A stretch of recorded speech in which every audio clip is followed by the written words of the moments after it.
Good news! Nainindot na balita nga ako nadawat nigos ni pag December 16 na ay nindot na balita nga nigawa sa Facebook. Nakita na ko niya gi-sign po ni sa akong mga kauban sa amon GC nga si PBBM or si President Bongbong Marcos nag-order nga mag-release og SRI, so mga teachers na atong gipaabot nga order with rice allowance pa yun. So mo ni atong makita sa Facebook, no, ang kaning post kay nag-ingon nga ang tanan nga under sa executive department. So giklaro ha, executive department na kana makadawat og SRI. Unya ang na-include ani apil ang civilian personnel sa national government agencies makadawat ana. So makita ni sa post sa Office of the Press Secretary, so official kayo.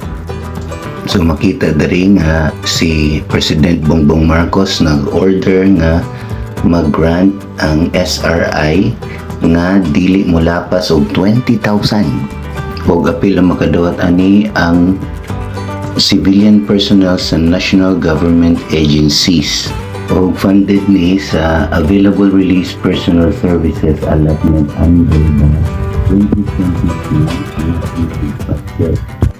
Og napagi one-time rice assistance para sa government personnel. Apil gyapon ang mga civilian personnel sa national government agencies.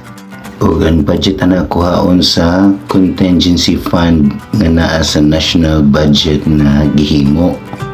Since mahuman naman ang tuig, so ang contingency fund pwede na to gamiton kay para ram na sa mga emergencies niya. Mahuman naman ang tuig, so available na to. Pero time sa apil bagay ang mga teachers ani kiningon ra pa to under sa executive department.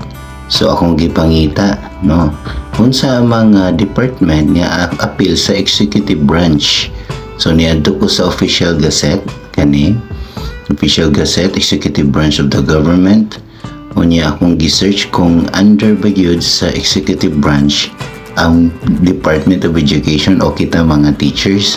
So ako ning gitan-aw sa official gid na website sa gobyerno or officialgazette.gov.ph o usa sa mga department na under sa executive branch kay ang Secretary of Education. So kung naa siya sa lista, meaning apil ang Department of Education. So tanaw natong naa ba sa lista.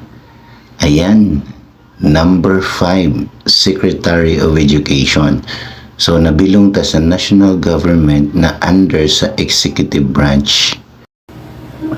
Ang bad news, kaya wata kabag kanus ani madawat.